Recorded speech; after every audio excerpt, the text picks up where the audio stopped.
በስተመጨረሻም አነጋጋሪ ጉዳዮች ከቪኒሲየስ ጁኒየር ጋር እየወጡ ይገኛሉ። አሁንም አላቆሙም።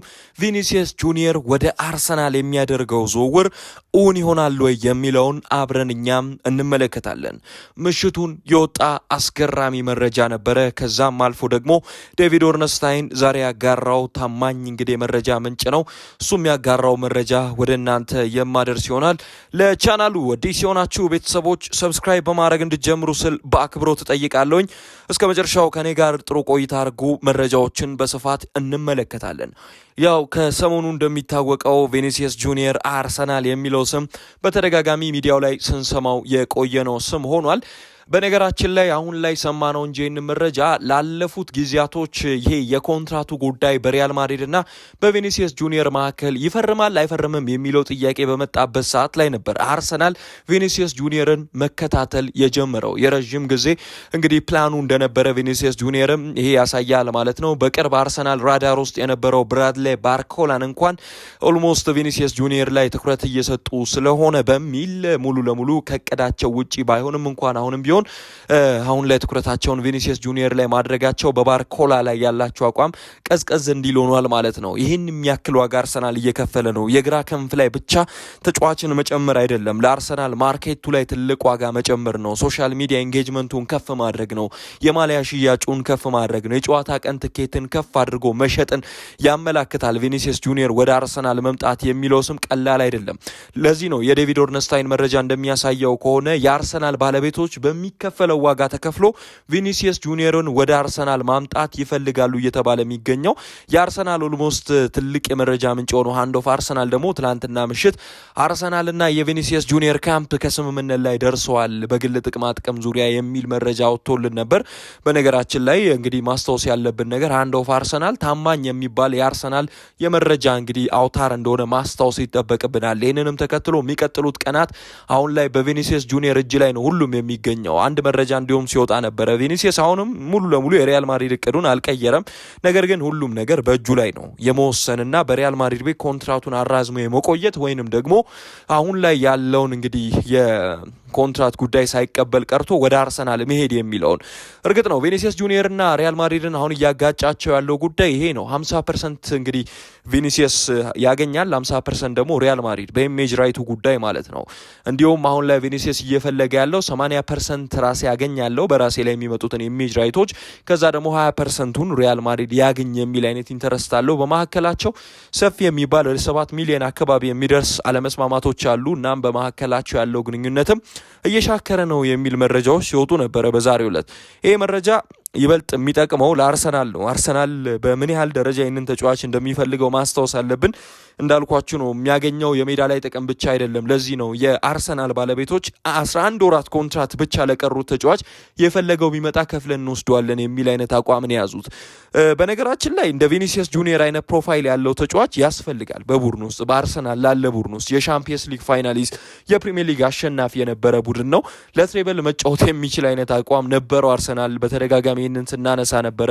ስለዚህ አርሰናል በዚህ ሰዓት ላይ እንዲህ አይነት ላቅ ያለ ጥራት ያለው ተጫዋች የቡድኑን ኢሜጅ ከፍ ሊያደርግ የሚችል ማጥቃቱን እንዲያስፈራ የሚያደርግ አይነት ተጫዋች ይፈልጋል። ታዲያ ለዚህ ነው ቪኒሲየስ አርሰናል የሚሉ መረጃዎች በስፋት እየተመለከተን የምንገኘው።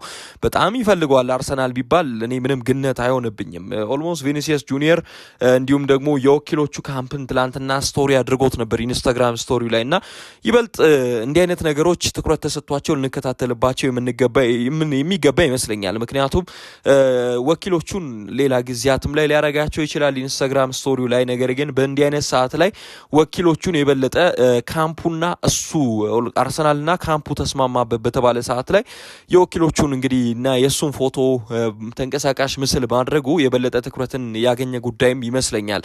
ቪኒሲየስ አሁን ላይ የተሰማው መረጃ ኦልሞስት ከሪያል ማድሪድ ጋር የማይስማማ ከሆነ ወደ አርሰናል ለመሄድ ዝግጁ ነው የሚል ነው መረጃዎች የምንመለከተው። የቅርብ ጓደኞቹ ይጫወታሉ በአርሰናል ቤት ጋብሪኤል ጄሱስ፣ ጋብሪኤል ማርቲኔሊ፣ ጋብሪኤል ማጋሌሽ እንዲሁም ብሩኖ ጎማሬዥ ወደ አርሰናል የማይቀር ሆኗል።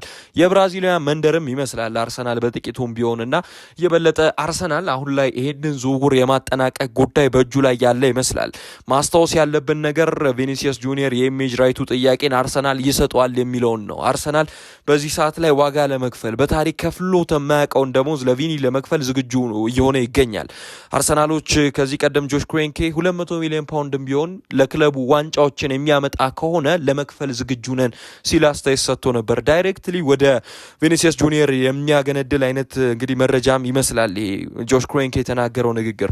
ከዚህ አንግል ስትመለከቱት የማይቀር አይነት ዝውውር እየመሰለ መጥቷል። ቪኒ በግል ጥቅማ ጥቅም ከካምፑ ኦልሞስት ደረሰ ማለት አሁን የሚጠበቀው ቪኒሲየስ የሪያል ማድሪድ ቆይታው ወይንም ደግሞ ወደ አርሰናል ይመጣል ወይ የሚለውን በራሱ ዲሳይድ የማድረግ ጉዳይ ላይ ደረሰ ይመስላል። የሚቀጥሉት ቀናት ወሳኝ ናቸው። ተጫዋቹ ግን አንድ ነገር መመልከት ያለብን ይመስለኛል። ምናልባትም አንዳንድ ጊዜ እንዲህ አይነት ሲቹዌሽኖች ይፈጠራሉ። የበለጠ አንድ ተጫዋች አንድ መረጃ ወጥቶ ነበር ቀደም ብዬ ያልኳችሁ መረጃ የሚያመላክተው ቪኒሲየስ ጁኒየር አሁንም ቢሆን ሪያል ማድሪድ የሚፈልገውን አይነት እንግዲህ ደረጃ ላይ ባይደርስም እንኳን የሚጠይቀውን ያክል ባይከፍለውም እንኳን ለመፈረም በሪያል ማድሪድ ቤት ለመቆየት ዝግጁ ነው የሚል አንዳንድ መረጃ ሲወጣ ነበር። ዴቪድ ኦርንስታይን ነው ይህንን መረጃ ወጣውና እንደ አይነት ሲቹዌሽኖች ሲፈጠሩ የበለጠ አርሰናልን ለድርድር እየተጠቀመበት ነው ወይ፣ ኮንትራቱ ላይ ያለን ገንዘብ ከፍ ለማድረግ እየተጠቀመበት ነው ወይ የሚሉ መላምቶች ሲወጡ ቆይተዋል። ይህንን ነገር ሌሎች ተጫዋቾችም ያደርጉታል። ማስታወስ ያለብን ይህንን ነው።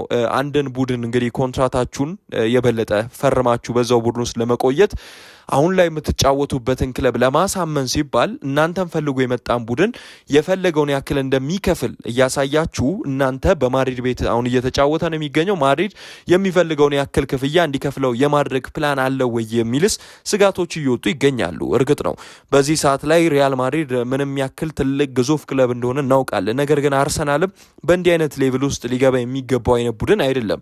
የቪኒና የሪያል ማድሪድ ጉዳይ ትንሽ ትኩረትን የሚስብ የሆነው ካለፈው መስከረም ጀምሮ በኮንትራት ጉዳይ ላይ በጣም ንግግሮችን ሲያደርጉ ቆይቷል። እንደውም ቪኒሲየስ ጁኒየር በጣም ክብሮሰን የዓለም ክብሮሰንን በሚሰብር ዋጋ ወደ ሳውዲ ቡድኖችም ሊሄድ ይችላል የሚሉ መረጃዎች ሲወጡ ነበረ። በጣም የአርሰናል ኢንተረስት ከፍተኛ ነው። ስለዚህ ይህንን ደግሞ የማስቀጠል ጉዳይ ነው የሚጠበቅበት። ካሁን በኋላ የአርሰናል ኢንተረስት ከፍተኛ ቢሆንም ቪኒሲየስ ጁኒየር አሁንም ቢሆን በሪያል ማድሪድ ቤት የሚቀርብለትን ኮንትራት የመቀበል ፍላጎት የለውም የሚሉ መረጃዎች እንደሚወጡት ሁሉ በሪያል ማድሪድ ቤት ደግሞ የመቆየትን ፍላጎት አለው የሚሉ መረጃዎች ይወጣሉ። በጣም የቆየ ስምምነት ነው ኦልሞስት ሪያል ማድሪድ ያቀረበለት። ስለዚህ ካሁን በኋላ ሁሉም በእጁ ነው የሚገኘው። አርሰናል ግን ይህንን ተጫዋች ቢያገኝ የሚጠቀምባቸውን እስኪ ሁኔታዎች እንመልከት። ለምሳሌ በኢሜጅ ራይት ጉዳይ ላይ ሶሻል ሚዲያ ኤንጌጅመንትን ማስፋት ትልቁን ድርሻ ሊወስድ ይችላል። ሶሻል ሚዲያ ኤንጌጅመንትን ማስፋት ግሎባል ብራንድን ከፍ ሊያደርግ ይችላል። ግሎባል ብራንድ ማለት ለምሳሌ ያክል ብራዚላዊ ተጫዋች ነው። ከብራዚላዊነቱም አልፎ ደግሞ ዓለም ቪኒሲየስ ጁኒየርን በሚገባ ያውቀዋል። በሶሻል ሚዲያ ገጾቹ ላይ ብዙ ተከታዮችን ማፍራት የቻለ ተጫዋች ነው። ስለዚህ እንዲህ አይነት ላቅ ያለ ፕሮፋይል ያለው ተጫዋች ወደ ቡድናችሁ ሲመጣ የእናንተንም የሶሻል ሚዲያ ገጽታ በአንድ ደረጃ ከፍ እንዲል ይረዳዋል ማለት ነው። ሌላው መመልከት ያለብን ማች ዴይ ሬቬኒው ነው። በሜዳ ላይ ምናልባት ትኬቶች ይገዛሉ። የጨዋታ ቀን የሚኖር ከፍተኛ ትኬት ጭማሪን ቪኒሲየስ ጁኒየር ከመጣ በኋላ አርሰናል ሊያደርግ እንደሚችል ይጠበቃል። ምክንያቱም እንዲህ አይነት ተጫዋቾች ለነሱ ብቻ ብላችሁ ስቴዲየም ትኬት ከፍላችሁ የምትገቡላቸው ናቸው። አርሰናል ደግሞ ያ አልነበረውም። ከዚህ ቀደም እንደሚታወሰው ምናልባት በሄንሪ ጊዜ ካልሆነ በስተቀር ከዛ በኋላ እንዲህ አይነት ፕሮፋይል ያለውን ተጫዋች አርሰናል ማስፈረም አልቻለም። ቪኒሲየስ ጁኒየር እንዲህ አይነት ፕሮፋይል ነው ያለው። በቀጥታ እሱን ብቻ ብለው የሚመጡ በርካታ ደጋፊዎች ይኖራሉ። ይህንንም አይነት ትርፍ ሊያገኝ ይችላል። አርሰናል ከተጫዋቹ የስፖንሰርሺፕ ዲሎችን ከፍ እንዲያደርግ ሊረዳው ይችላል። አርሰናል ከዚህ በኋላ የሚያገኛቸውን እያንዳንዱን የስፖንሰርሺፕ ዲሎች ከፍ እያደረገ እንዲመጣ እንዲሁም ደግሞ እሱን ብለው የሚመጡ እንግዲህ ስፖንሰሮች ጋር እንዲሰራ ይረዳዋል። አርሰናል 80% ኦልሞስት ቪኒ ሊውሰድ እንኳን ቢል የሚቃወምበት አይነት ሲቹዌሽን ውስጥ አይደለም። ምክንያቱም እንግሊዝ በአጠቃላይ የአትራፊዎች ሀገር ናት። ከሰራችሁ በደንብ እንግዲህ እንድትሰሩ ማርኬቱ ፑሽ ያደርጋችኋል። ስለዚህ በቪኒሲየስ ጁኒየር ብቻ የሚያገኙት ትልቅ የሚባል ትርፍ ሊኖር ይችላል ተብሎ ይገመታል። የሚቀጥሉት ጊዜያቶች ላይ እንዲህ አይነት ትርፍ ይኖራል ተብሎ ነው የሚገመተው። ብራንዱን አርሰናል ከፍ እንዲያደርግ እንዲህ አይነት ተጫዋች በአጠቃላይ ይፈልጋል። በቪኒሲየስ ጁኒየርም ለዚህ ኦፕን ይሆናል የሚሉ በርካታ መረጃዎች ሲወጡ ቆይተዋል። አርሰናል እርግጥ ነው ከማሊያ ሽያጭ ብቻ የዚህን ተጫዋች እንግዲህ የተከፈለውን የደሞዝ ጥቅሙን ሌላውንም ኦልሞስት ሊሸፍን የሚችልበት እድል ሊኖር ይችላል ተብሎ ይጠበቃል። አንድሪያ ቤርታ ከተጫዋቹ ወኪሎች ካምፕ ጋር ንግግር ማድረጉን የሚጠቁሙ መረጃዎች ትላንትና ማመሻሹን ሲወጡ ነበረ። ዛሬም ቀጥሏል። ከዛው ከሀገረ ስፔን የሚወጡ ታማኝ መረጃዎችም ይህንኑ ያረጋግጣሉ። የሚቀጥሉት ቀናት ቪኒሲየስ ጁኒየር ወደ አርሰናል የሚያመራበት ነው ወይስ ደግሞ በሪያል ማድሪድ ይቆያሉ የሚለው ትኩረትን የሳበ ጉዳይ ሆኗል። ሁለቱም ኦልሞስት ለመስማማት ቅርብ የሚሆኑ አይነት ይመስላሉ። በአርሰናል በኩል የግል ጥቅሞችን ቀድሞ መጨረስ ቀላል የሚባል አይደለም። ከተጫዋቹ ጋር ያላቸውን ሲቹዌሽን የምትፈቱበት አይነት ሊሆን ይችላል ተብሎ ይገመታል። ስለዚህ የሚቀጥሉት ቀናቶች ላይ ሁለቱ ካምፖች ከስምምነት ላይ ከደረሱ ሪያል ማድሪድ ስንት ይጠይቃል እስኪ የሚለውንም እንመልከት። እርግጥ ነው 11 ወራት ብቻ ኮንትራቱ ላይ እንደቀረ ማስታወስ ያለብን ይመስለኛል። እኔ የዓለም ክብረ ወሰን ዋጋ አርሰናል የሚከፍል ከሆነ አሁን ለዚህ ተጫዋች ልክ ነው ብዬ አላስብም። እርግጥ ነው ከዛ የበለጠ ፕሮፊት ያገኝበታል። ቀደም ብዬ ያልኳችሁን አይነት ፕሮፊት ሊያገኝበት ይችላል። ነገር ግን 11 ወራት ነው የቀረው። ቢያንስ ግን አሁን ካለው ማርኬት አንጻር ተጫዋቹም ቪኒሲየስ ጁኒየር መሆኑን ተከትሎ 150 ቢከፍል የሚያስደነግጥ አይደለም፣ 140 ቢከፍል የሚያስደነግጥ አይደለም። ምክንያቱም ሞርጋን ሮጀርስ በ117 ሚሊዮን ፓውንድ ነው የተሸጠው። ኦልሞስት የዓለማችን ምርጥ 5 ውድ ተጫዋቾች ውስጥ ከተመለከታችሁ ታገኙታላችሁ። በዓለም እግር ኳስ ታሪክ ውስጥ 5ኛው ውዱ ተጫዋች ሆኖ ተቀምጧል። ይሄ ፌር አይደለም።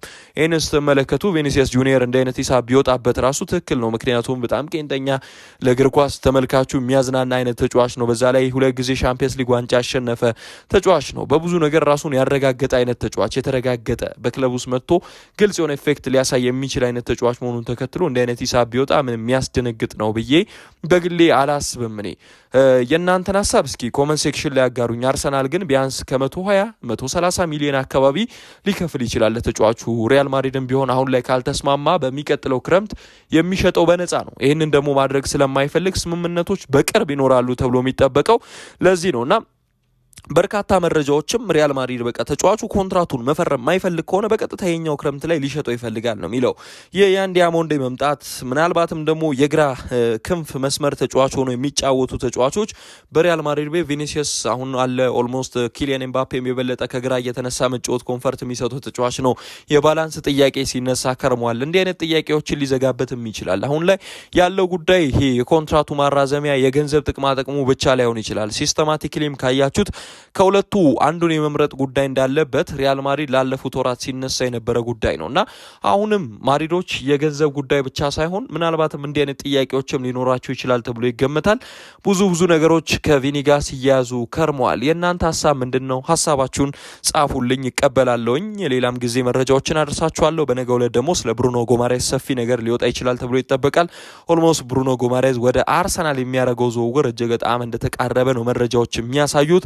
ከሱ ጋር በተያያዘ ደግሞ ነገ አዲስ ነገር ይኖራል ተብሎ ስለሚጠበቅ በሰፊው መጣበታለሁኝ። እስከዚህ ደቂቃ ድረስ አብራችሁኝ ጥሩ ቆይታ ስላረጋችሁ ስለተከታተላችሁኝ ላቅ ያለ ምስጋናዬን አደርሳለሁ። አርሰናል እንዲሁም ቪኒሲየስ ላለፉት ቀናት በተደጋጋሚ ስማቸው ስለተያዘ ዛሬ ማድረሻችኋለሁ። በሚቀጥለው ጥንክር እስከምንገናኝ ድረስ ቸር ቆዩልኝ። አብራችሁኝ ስለነበራችሁ አመሰግናለሁ። ባባይ